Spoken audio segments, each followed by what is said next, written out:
say we start with the lovely green.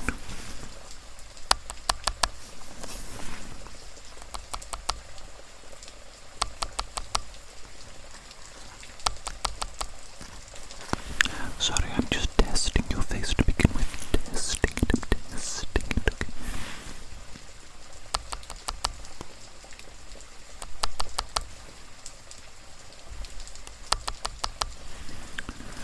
You wouldn't understand, you're not an artist like myself, not an artist. You must test the canvas before you begin drawing. Of course, obviously, that's obvious to an artist like myself.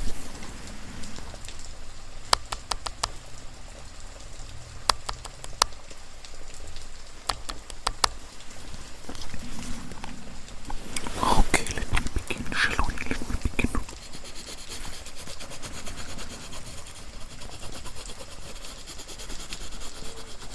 Oh, that is lovely. That is absolutely lovely. Absolutely fantastic. Look at that, look at that. It's mixing with the rain. The watercolor pencil is mixing with the rain and it's creating this sort of pseudo watercolor effect. Obviously it's not exactly the same as genuine watercolors, but it looks very similar. It looks very similar indeed. Interesting effect. Interesting effect. You know, my friend, I've had so many different people come to the office to try and solve this problem that I have. You know the problem of the rain in my office. It's been raining in my office for so long now. So long. And every single person I have brought here, they have been unable to solve the matter. Unable to solve the matter. Now, in my desperation, I called a priest here. I thought the rain might be some sort of like supernatural thing. A supernatural thing that a priest might be able to figure out. Do you know what I'm saying? Does that make sense? Exactly. I thought a priest might be able to like exorcise the rain out of the office or something like that. You know, I don't know how it works. I'm not a priest, but you know, I thought it would be something like that. But do you know what the priest said? The priest said, maybe this rain is a curse from God, punishment from God for some sort of sin that I've committed. Can you believe that? Me committing a sin? I don't think so. I'm a doctor. The audacity of this priest to suggest that I, a doctor, an upstanding citizen, would do something sinful. I mean, I can tell you what. I told that priest to get out of my office. Shove his advice where the sun doesn't shine. Quite frankly, what kind of advice is that even? What am I supposed to do? Repent for my sins and then God will lift the rain curse from my office? Is that what the priest was suggesting? Is it? What a load of rubbish. Absolutely rubbish.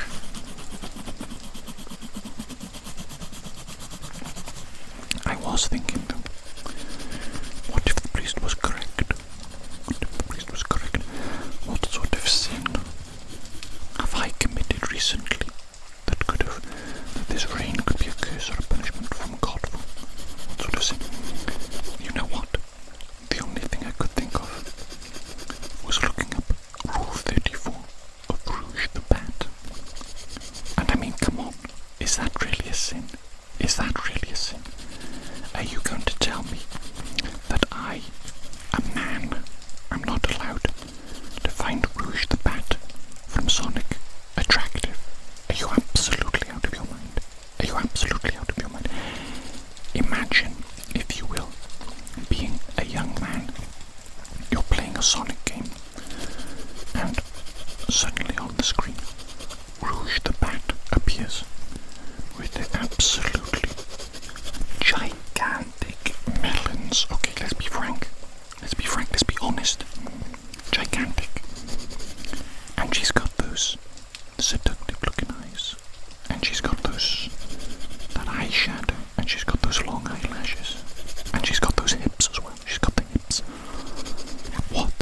I'm supposed to look at that as a young man, and I'm supposed to feel nothing, am I?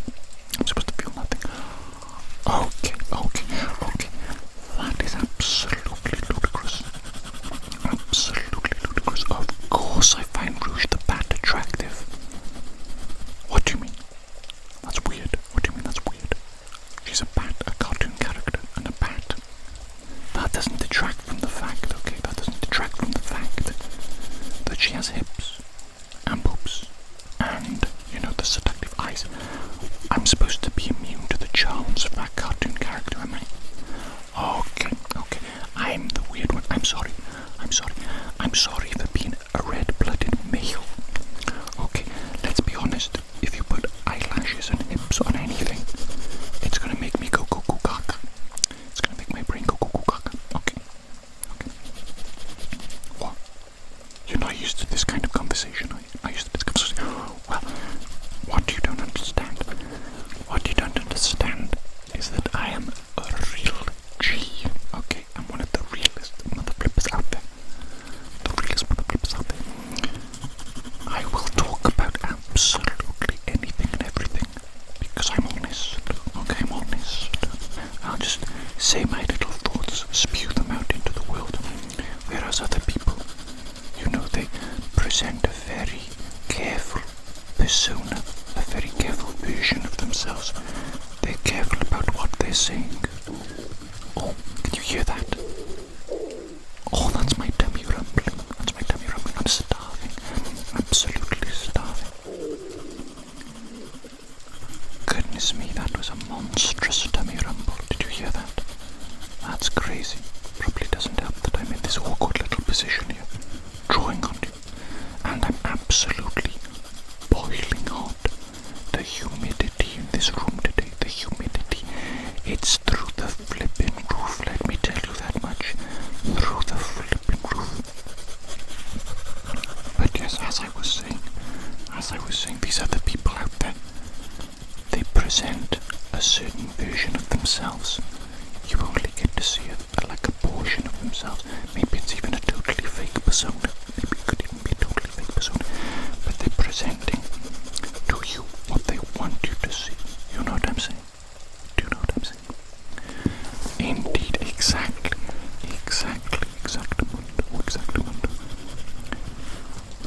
They want you to believe that they are the version of themselves that they present.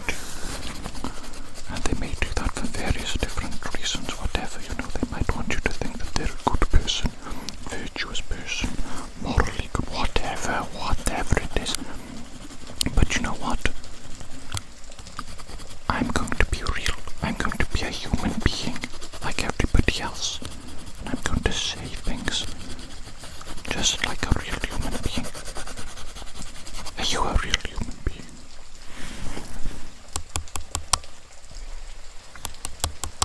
Your face is very flat, suspiciously flat indeed. Maybe you aren't even human after all, actually, are you? You know what you could do actually to prove that you're a human being? You could share with me your childhood cartoon character crush. That's what a fellow real G would do. I've opened up to you. I've told you that Rouge the Bat was one of my childhood cartoon crushes, right? Now if you were a real G like myself, you might be a fellow real G, you know what I'm saying? Real, recognize real. Then you would tell me your childhood cartoon crush. What do you mean you didn't have one? There's no way you didn't have one. There's absolutely no way that you didn't have at least a little crush on a cartoon character when you were young. I refuse to believe that. I absolutely refuse to believe that. Some of these cartoons, honestly a lot of them, they all seem to have like weird, thinly veiled fetishes involved in them. Sometimes, like inflating people, or people getting like stuck in mud and slime, and there's lots of strange things that sort of sneak into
know those Totally Spies? You know the Totally Spies girls? Oh my goodness me. Oh my goodness me. In the shiny, like PVC latex clothing that they wore, those jumpsuit thingies. Oh my goodness me. You know I'd be liking that shiny, tight clothing to this day. I wonder if that's responsible for it. Honestly though, women just be looking good in anything, don't they? But if you put them in some tight, shiny clothing, they look even better, don't they? Oh my lord. Oh my lord, let me just check something rattling on the desk. Is there something rattling on the desk?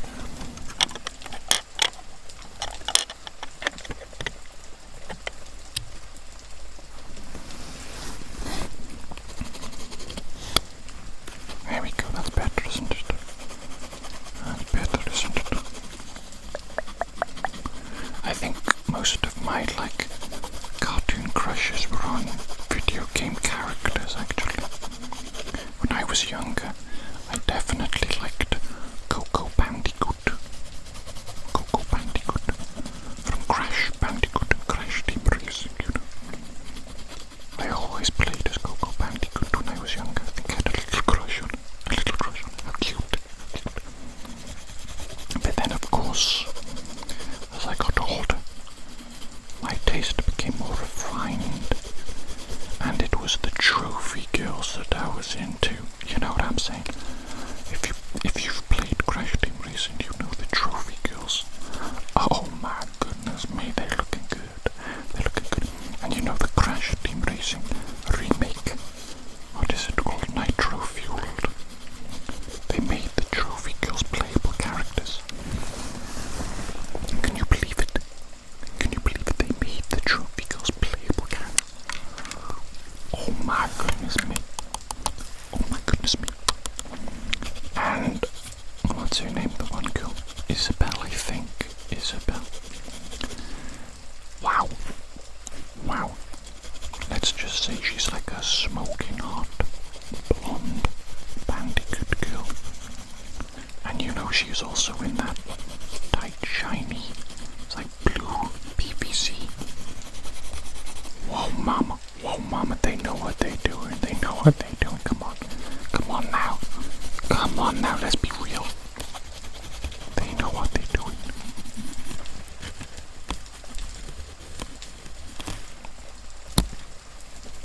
Stay still for me.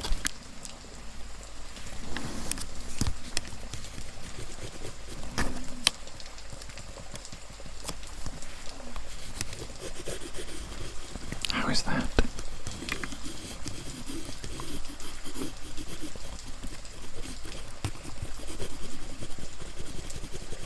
Is that okay?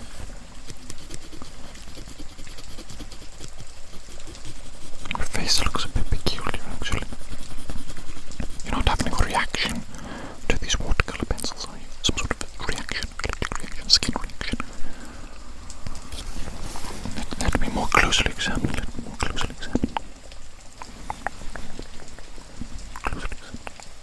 Okay, I think it's okay, actually. I think it's just the watercolor effect on your skin looks a bit different to how I imagined it would. A bit different to how I imagined it would.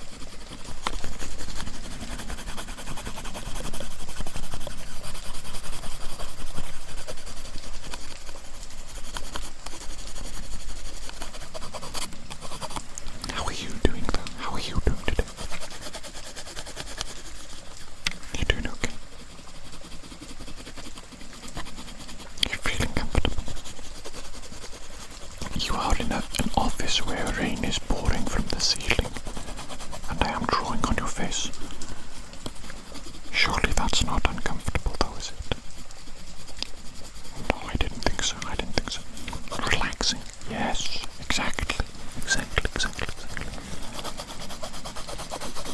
Nice and relaxing, isn't it?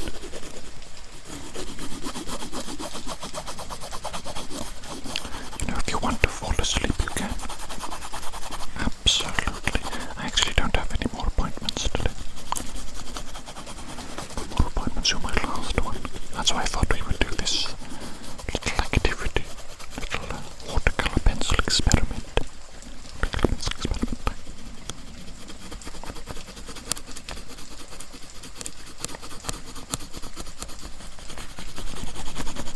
You know what I was thinking about recently?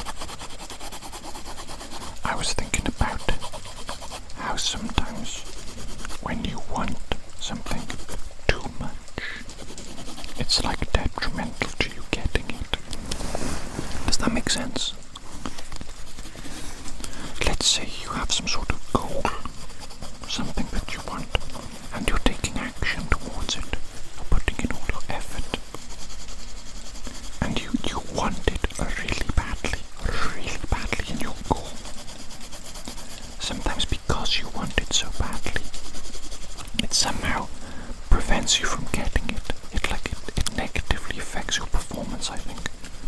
I think it affects you psychologically, without you even realizing it. It's some sort of subconscious psychology. Wanting something too much and too badly has a negative impact on you getting it, and on your performance in particular.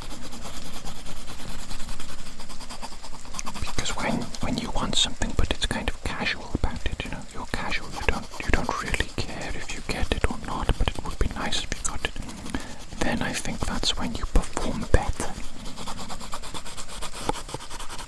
I think you perform at your best when you're in that state, a sort of casual desire, when you don't really care that much about the outcome. I think that is when you're free to perform at your best. There's some sort of psychology. I don't really understand it. It's just a phenomenon that I have witnessed in myself.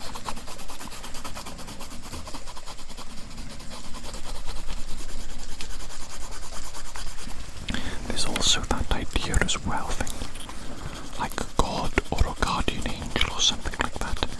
They prevent you from getting something you want if it's like harmful to you. You know what I'm saying?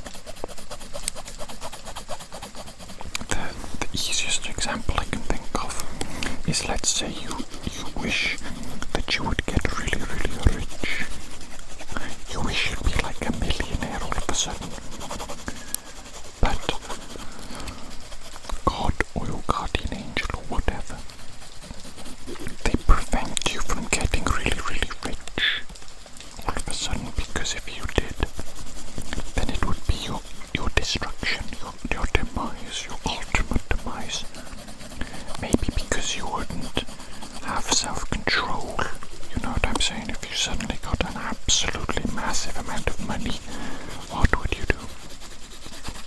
I'm sure many of us would be tempted to go on an absolute bender,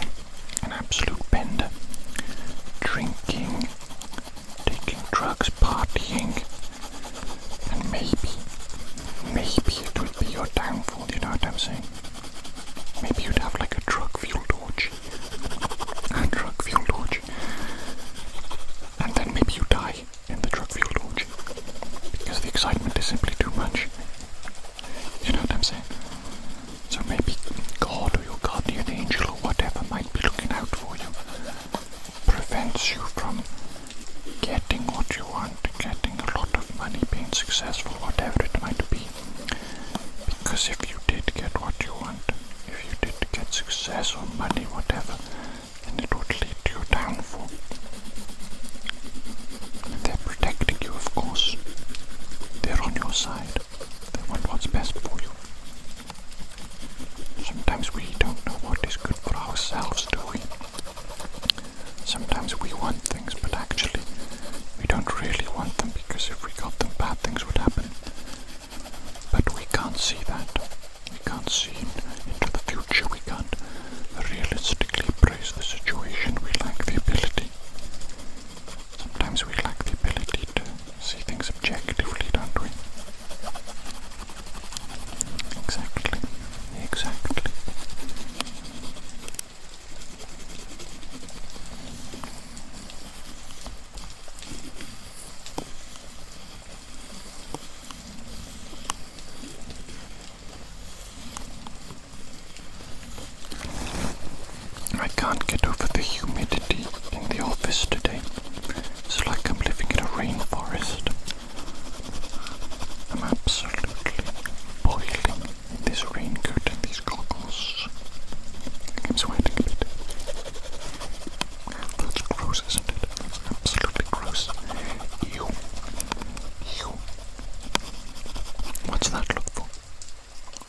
don't sweat, do you? You don't sweat. Oh, sorry about that. I forgot you're perfect, aren't you? I forgot you're perfect. And I'm just disgusting, sweaty, disgusting creature. But you're perfect. I'm sorry, I forgot about that.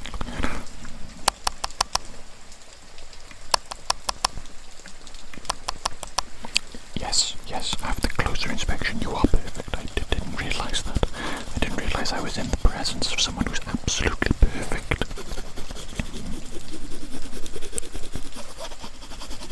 I'm just joking. I'm just being silly, just joking. Come on now, haven't you figured that out yet? Haven't you figured that out yet? That I'm just silly. Silly person saying silly things. Don't take what I say seriously.